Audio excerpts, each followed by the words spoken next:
Today is the third day of our retreat, and tomorrow we will enter the sacred Triduum with Maundy Thursday.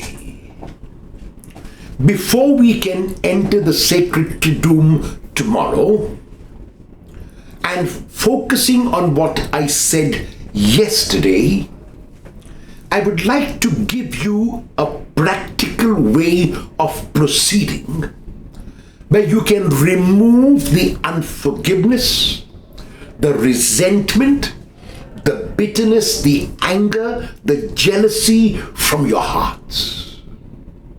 So it can be termed as a catharsis, as a getting rid of that which does not allow me to be healed, of that which does not allow me to be whole.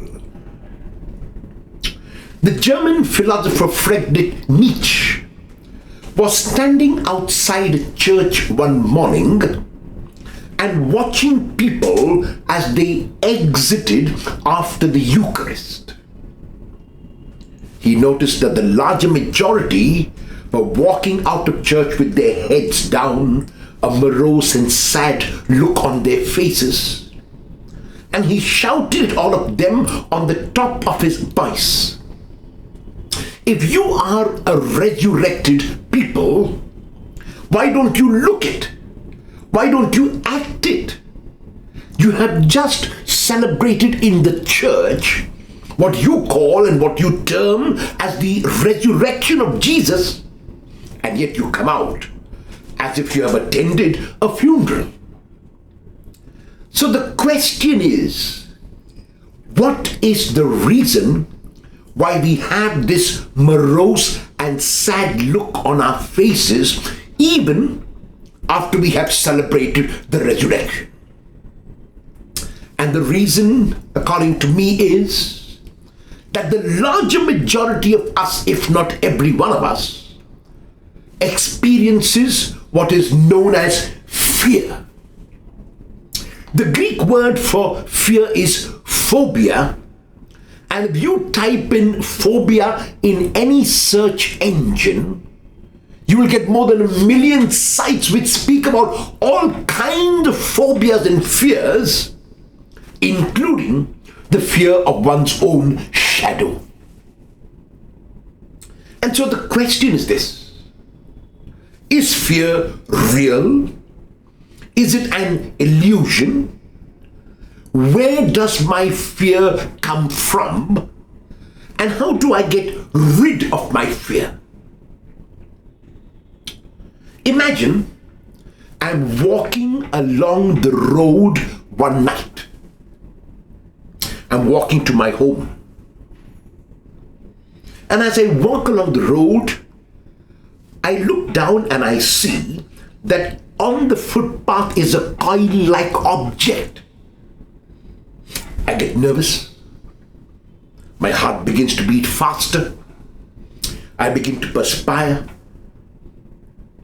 I walk as far away from the object as possible, and I reach my home.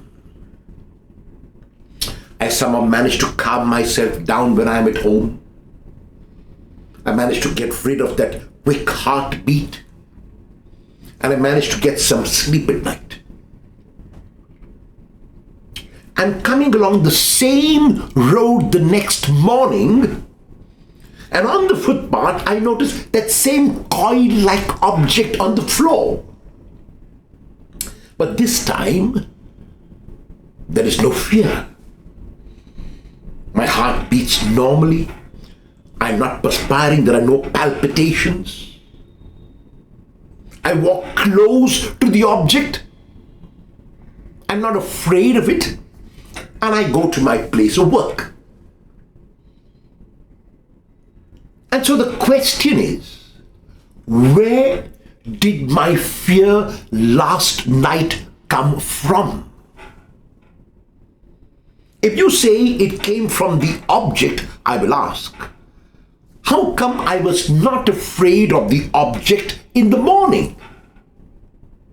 So it could not have come from the object, because if it did, then I would have to be afraid of the object in the morning as well. How come I was only afraid of it at night? And the reason is this: the fear came from my faulty perception, from my faulty way of looking, from the manner in which I perceived what lay on the footpath. This faulty perception, this faulty manner of looking, led to faulty thoughts. I begin to think that there was danger in that object, that I should not go close to it, that I should walk as far away from it as possible. And the faulty thoughts led to faulty feelings in my heart, the feelings of fear. So faulty perception, faulty thoughts, faulty feelings. And the question is, why do I perceive or see or look faultily or wrongly? And James gives us a sort of answer in his letter, James chapter 4, verses 1 to 3. James chapter 4, verses 1 to 3, where James asks, these wars and calamities and confusions and bitterness and anger, where does it come from? And his answer is, it comes from the desires within you. It comes from the cravings within you. It comes from what you want. You want something and you do not have it.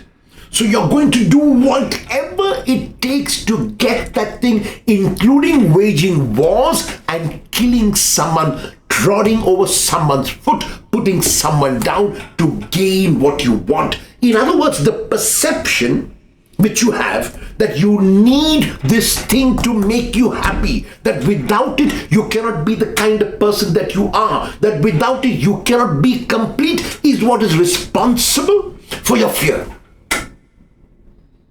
Because then, if you see that there is a person who can give that object to you, you become a slave to that person. If the person can hold it back from you, you become a slave to that person. In other words, your perception of the fact that this particular event, that this particular thing was necessary to make you happy, is what is responsible for your fear. You want a particular event to occur, you want a particular thing to acquire, and you cannot get them, or it doesn't happen, and you begin to be afraid. And fear is at the root of all the other emotions like anger and jealousy and bitterness and resentment. And all of these eat into my system. They make me lesser than I really am. So faulty perception, faulty thoughts, faulty feelings. If I were to be able to see properly, if I were able to see and perceive as I ought to, then my perception will lead to right thoughts, and my right thoughts will only lead to feelings of love. So it is my craving, it is my desire, it is my wants which allow me not to see clearly, not to see as I ought to see. And therefore, we need to ask ourselves, how can I perceive clearly? How can I perceive correctly? How can I ensure that whenever I look, I will look in the manner I am meant to look? And very simply, if I were to look at everything, at everyone with choices, I would never perceive wrongly. I would never perceive incorrectly. And when I never perceive incorrectly, I will never think wrongly. And when I never think wrongly, I will feel no fear. There was a man whose wife was expecting a baby. He was at work one day when he got a call from the hospital. Come quickly, your wife has delivered a baby. So he ran to the maternity ward and was met at the entrance by the nurse. She said to him, congratulations, sir, you've become a father. Tell me, were you expecting a girl or a boy? And the man said, we were expecting a girl. The nurse's face fell and she said, I'm sorry, sir, but your wife delivered a boy. That's okay, the man said. That was our second choice. Now, a man like this and his wife, you cannot get them down because they had a second choice.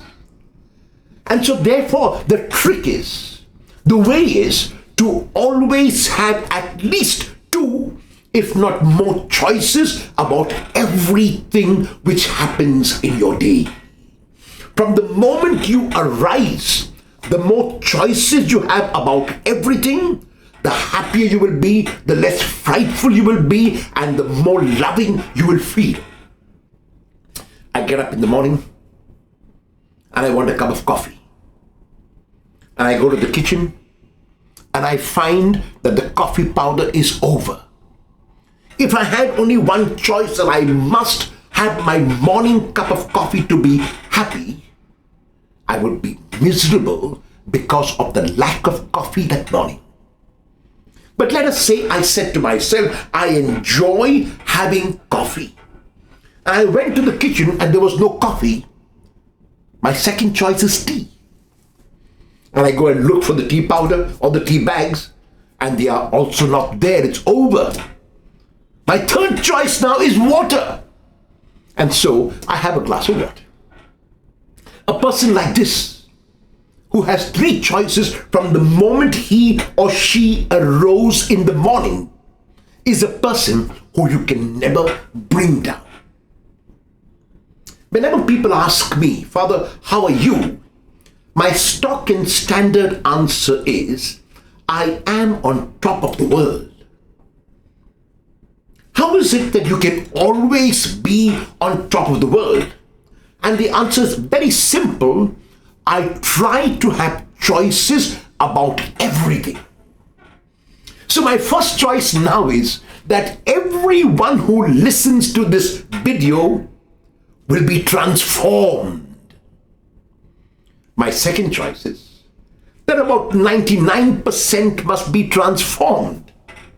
My third choice is that 98% must be transformed. And my 100 choice is that 1% must be transformed. And my 101st choice is that I must be the only one who is transformed. How can I be down? How can I not be on top of the world when I have 101 choices when there are 100 people?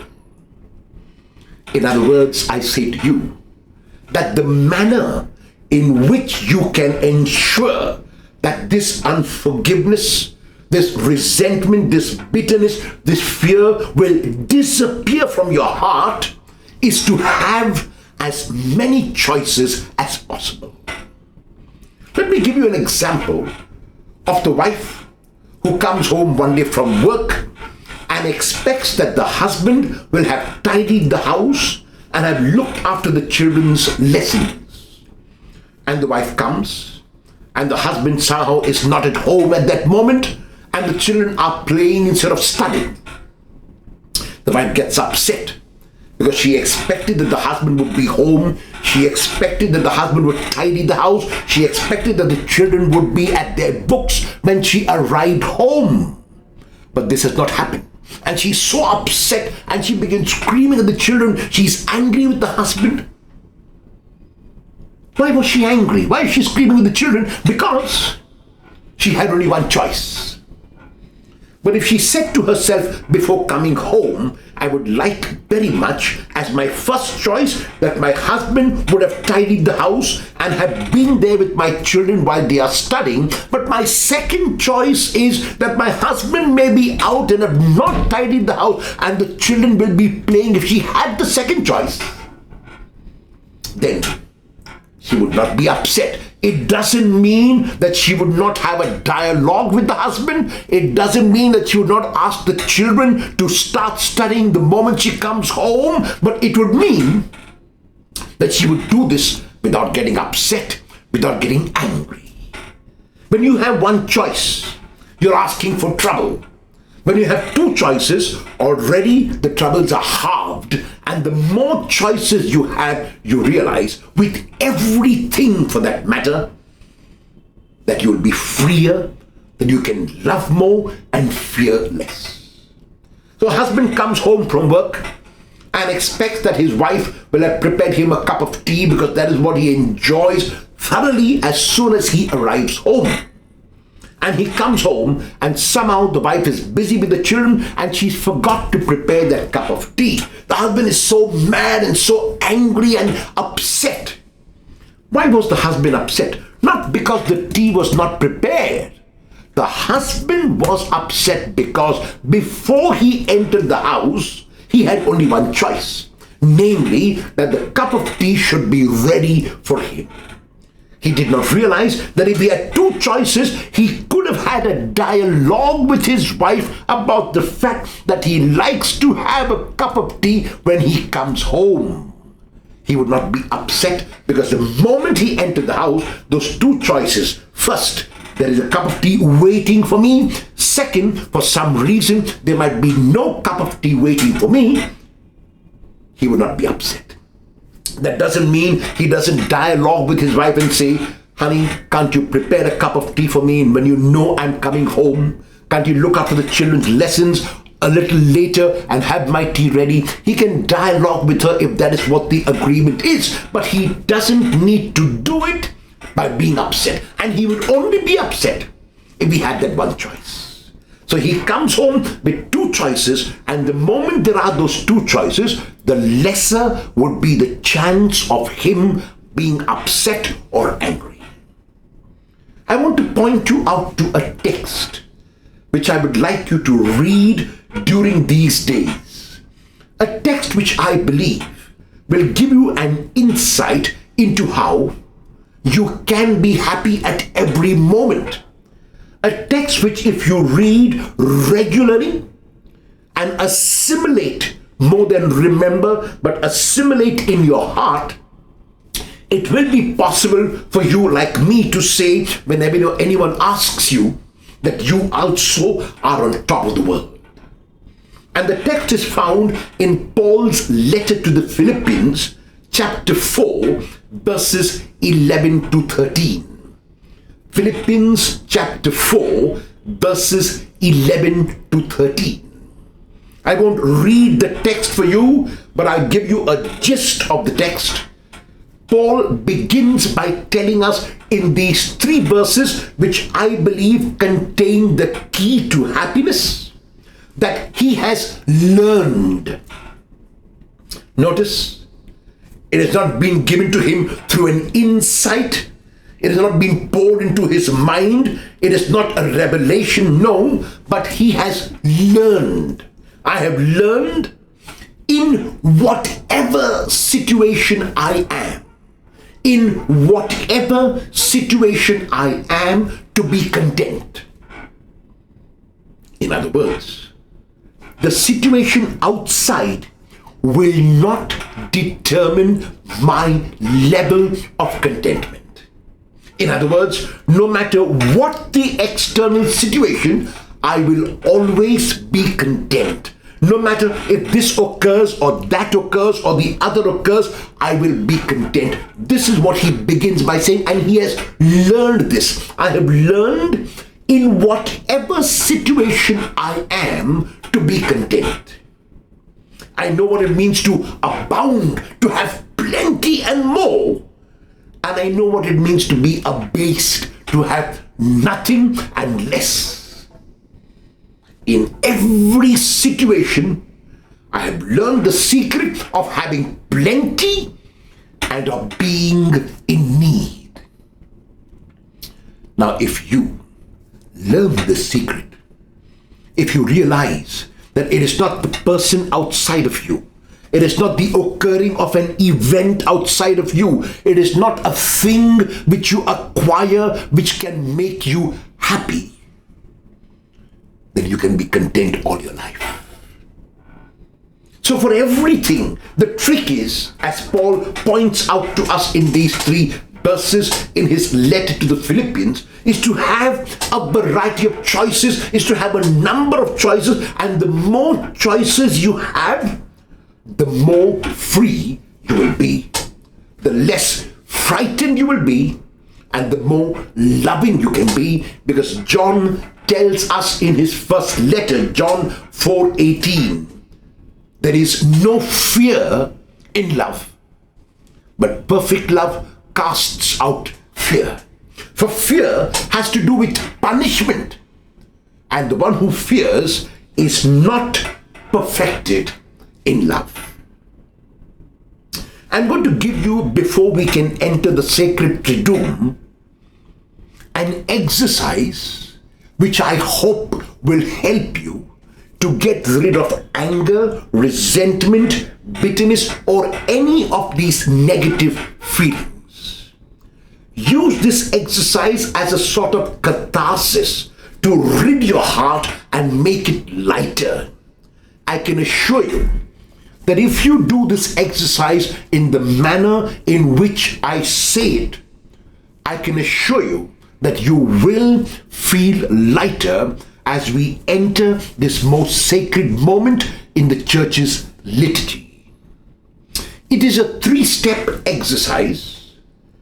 So you might take any incident in your life, whether recent or in the past, where you were angry, where you were resentful, where you were jealous, where you were bitter, where you were frustrated, where you were upset.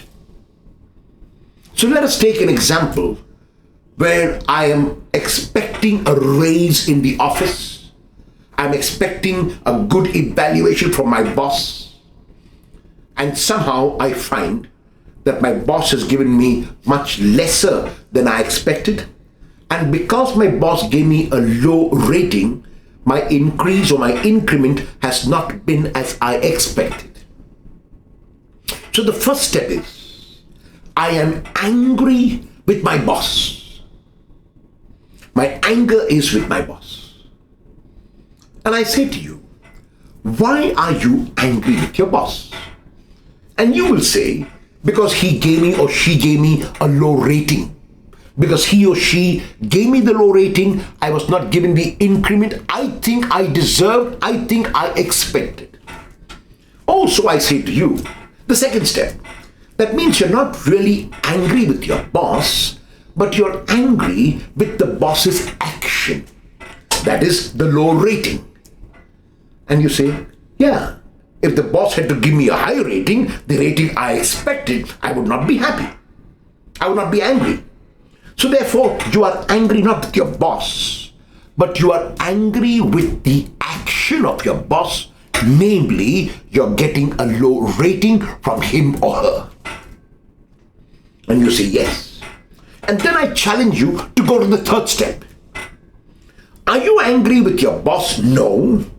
Are you angry with the action of your boss of giving you a low rating? No. You are angry because you had one expectation. You're angry because you expected that your boss would give you this rating, and your boss did not think like you were thinking. So you said to yourself, I must get this rating from my boss. But let us assume that you had choices, and your first rating was to get an 8 out of 10 rating from your boss. Your second choice was to get a 7 out of 10 rating from your boss. Your third choice was to get a 6 out of 10, and your fourth choice was to get a 5 out of 10, and your ninth choice was to get a 1 out of 10 rating from your boss, and you did get 1 out of 10 if that was your ninth choice. you will not be upset. That doesn't mean that your boss is correct. That doesn't mean that you don't dialogue with your boss. That doesn't mean that you don't talk with your boss about the rating and ask him or her why he or she gave you that rating. But you do it not with anger, not with frustration, not with the feeling of being upset. You do it with equanimity. You do it because you have learned to be content in whatever situation. I am not saying that your boss is correct in giving you the low rating. I am not saying that your boss has done the right thing in giving the low rating. I am concerned about you. I said on the first day, the retreat is not about your boss. It's not about your neighbor. It's not about someone outside of you. It is about you. Again, I repeat. I'm not asking you not to take action and speak with your boss. I'm not asking you not to have a dialogue with your boss. I'm not even saying that your boss is correct in giving you the rating he or she gave. My concern is your feelings, which you can change if you have choices. First step, I'm angry with my boss. I'm angry with my boss's action. Third, I'm angry because I had one choice. Another example, I met with an accident and I'm in hospital. And as I lie in hospital, I expect my friend to come and see me, to come and visit me at least once during my stay, and I've been there for 2 weeks now and my friend has not come. I'm very angry with my friend. And I ask you, why are you angry with your friend? And you say, because he or she has not come to visit me. Oh, then I say to you, so you're not angry with your friend. You're angry because of the non-action in this case, that is of the non-visit, of the fact that your friend has not visited you. And you say, yes, if my friend had visited me even once, I would not be angry with him or her. And then I ask you, are you angry with the non-visit of your friend, or are you angry because you had one choice? You expected your friend to come and visit you. But let us say your first choice was that my friend must come and visit me. My second choice was that my friend might be so caught up with something, so busy with something, that he or she could not come to visit me or may not come to visit me. If you had this as your second choice, you would not be upset. In other words, the more choices you have, the freer you are. The more choices you have, the less resentful, the less angry, the less upset, the less frightened you will be. And the more choices you have, the more loving you can be. Does it mean that your friend was right in not visiting you? No. Does it mean that your friend was justified? No. But as I said, my concern is not with your friend. When you're well, or when your friend ever comes to visit you, have a dialogue with him or her. I would expect you to come. What happened? Maybe your friend will explain that something so tragic happened in his or her life that she could not come to visit you, he could not come to visit you, and then you will understand. So rather than having this one choice, which is going to lead to depression, which is going to lead to being upset, which is going to lead to frustration, I would suggest you have many choices. The more choices you have, the easier it will be for you to get over your feelings. Please note, and this point is repeated, I am not justifying the action of the one whom you think has hurt you. I'm not trying to say that their action or words are correct or incorrect. That is not my point. I'm not concerned about what they have said or done. I'm concerned with how you have reacted. Again, it doesn't mean that you don't take action against what has happened. It doesn't mean that you don't dialogue if dialogue is necessary. It doesn't mean that you don't apply sanctions when sanctions are required to be applied. But it means that you do all of this with equanimity, with no bitterness, with no jealousy, with no anger, with no frustration. the larger majority of doctors today are very clear about this, that most of our illnesses, most of our ailments, if not all of them, are what are called psychosomatic. Psychosomatic is a word which is made up of two Greek words, psuche. Even though psuche is often translated soul, psuche actually means what goes on in my mind and so goes on in my heart. And soma is the body. So the psuche, the mind and the heart, and the soma, the body, are both affected. So when the psuche or the mind or the heart is affected, then the soma is affected. And we saw that the only way in which faulty thoughts come into my mind and faulty feelings come into my heart is when I perceive wrongly. And I saw and I showed you how faulty perception is only when there is one choice about something. If there are many choices, your perception will not be faulty, it will be correct, which will then lead to good thoughts, positive thoughts, enhancing thoughts, and when those fill your heart and mind, then they will lead to good feelings, positive feelings, feelings which enhance, and consequently you will enjoy much better health in your body. Your psuche is positive, your psuche is bright, your psuche is light. Your body also becomes bright and light and healthy.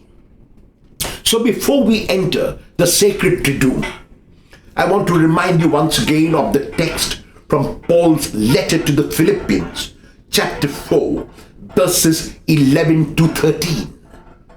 I have learned, Paul says, I have learned in whatever situation I am to be content. Is that possible? Yes, it is. If you follow what he says next. I have learned what it means to abound. And I've learned what it means to be abased. In any and all circumstances, I know the secret of having plenty and of being in need.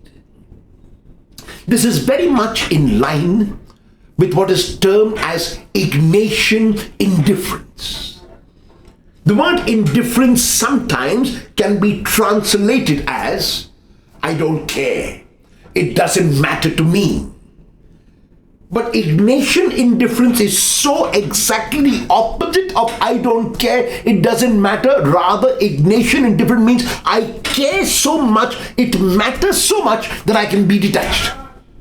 That I can be detached from the outcome. Because it matters so much to me, I can really be detached from the outcome. Because I care so very much, I can be detached from the outcome. In other words, my happiness, my joy, my reward is in the action that I am doing.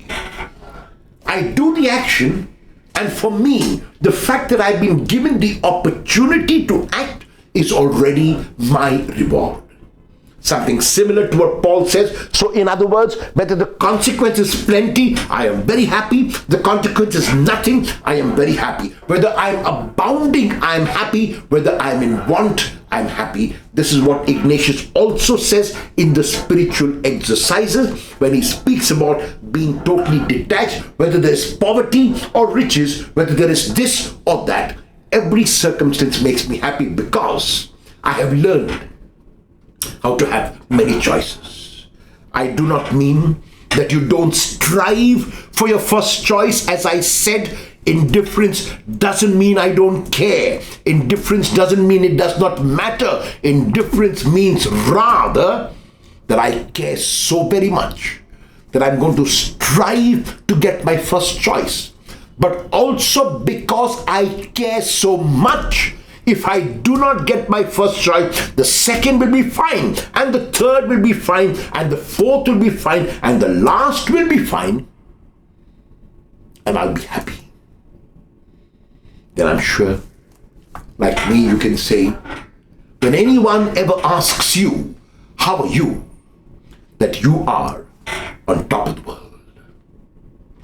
as we prepare to enter the sacred tomb, I suggest that you do this 3-step exercise, because tomorrow the Lord is going to challenge us to greater heights. And the only way in which we can go along with that Lord, or at least attempt to go to where the Lord wants us to be, is if our hearts are cleansed of as much as possible of the sediment, the residue of the resentment and bitterness and anger that there is. And the 3-step process is: first, I am angry with the person. Second, I'm angry with the action or the non-action, with the words or non-words of the person. Third, I'm angry not with the action or non-action, not with the words or non-words. I'm angry because I had one choice. So I'm going to learn today to have many choices, which does not mean that I don't strive to obtain my first choice, but I'm going to have choices so that if it happens that the first or the second is not received, I can still be happy. God bless us all as we prepare to enter the sacred tomb, and God be with you. I would suggest that you also take our Blessed Mother Mary along with you, because it was never known that anyone who fled to her protection was left unaided.